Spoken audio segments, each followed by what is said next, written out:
Like when we had our first cohort, there was this unfortunate series of incidents that were happening across the East Coast, literally from New York to Florida, of Black girls and gender expansive youth being physically harmed by either police or police in schools. That was the second Saturday we were meeting together that all of this stuff kind of hit the fan. This was February 2021. Okay. And that's like Friday night, I'm like, I need to be ready for us to not do the agenda that I have. Oh, okay. Because I'm clear there's no way that they're going to be like, yep, let's jump in, knowing what these last 5-6 days have been. And sure enough, Saturday, everybody's on time. And my check-in question is like, what y'all want to do today?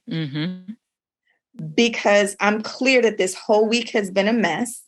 You have seen all the things that have happened in New York and Florida, all the harm that has happened to Black girls, all the ways that people have talked about how it was their fault if they just didn't talk back, if they just followed directions, but very few people, adults included, Black folk, adults included, who did not have those young people's back. Right.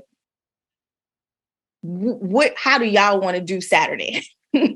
Yeah. You know, and so we spent a chunk of that afternoon just talking about the week. You know, there was one young person who didn't know what we were talking about. And so the other young people filled them in and they were like, oh, snap, I need a moment, and got on their phone and started like searching through articles and stuff. And, you know, there were folks who had been talking about it with folks in their community all week long, whether it was like doing press or doing informal things with places that they worship in, or just talking with family members about it.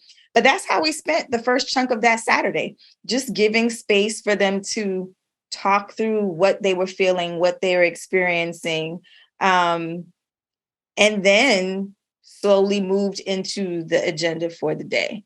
And I think too often we don't create that space, even in our adult lives, to go slower when we need to.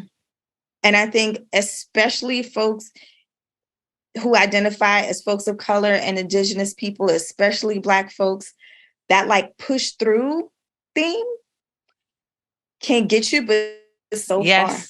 And I'm so grateful that these young people that I've been able to work with were not on some push through that day, you know, because it could have been easy to get through those 2 hours and do what was on schedule and keep us on track. And it was just as easy to say, how are y'all doing? What space can I create so we can just go at a slower pace so people can check in about whatever they want to check in? And that's important. So that's also the thing people need to learn, right? Like we always talk about the things that are not being provided in some of our spaces with young people that are related to fighting through or not standing in line and not, you know, sort of waiting your turn. But the other thing we need to learn is grace. And what we are learning from our young people is a reclamation of joy, right? And so it's some folks like you, Amanda, never left that space of joy, right? And finding joy in the thing. But a lot of us lose it. And that bitterness will also eat at us. And it is also a tool of white supremacy. And so we have to understand that viscerally, intellectually, emotionally, spiritually. Like we have to understand that. And so Cidra modeling that you can engage in a practice of grace under these conditions is also a lesson. It's a lifelong lesson, you know, that we hope people are picking up. We hope the listeners to this, you know, sort of take a minute, like reflect, right? Yeah. take a minute. It's okay to have a minute. Well, you know, that's so much of the work, right? It's just saying like, it's okay to feel this. And then, you know, and feel it for real, but not let it consume you. Cause I think that's the nuance. It's like, it's the nuance between pushing through and, how do I put it?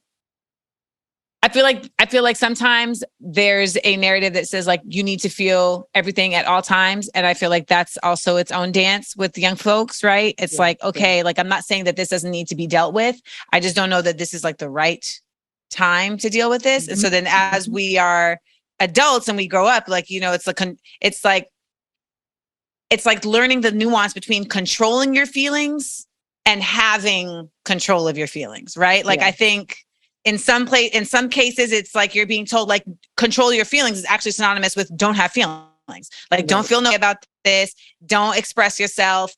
Don't have any opinion on this. And it's like, no, but having control of my feelings means I know how I want to express this feeling in a way that is going to be healthy for me. That's also going to be like advantageous for me. I mean, we've been talking to a number of different educators and just hearing the way that they're speaking to young people about just this particular thing, about just feelings, and how that is a level of intelligence that's having to show up in every educator's space. You know, and it's like, as someone who like has a staff, you know, I got to deal with like everybody's feelings, right? Like, and like, there's times where I have to be like, damn, we need to get this shit done, but she's crying.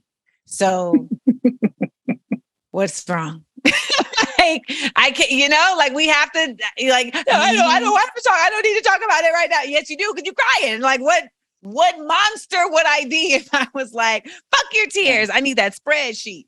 Yeah.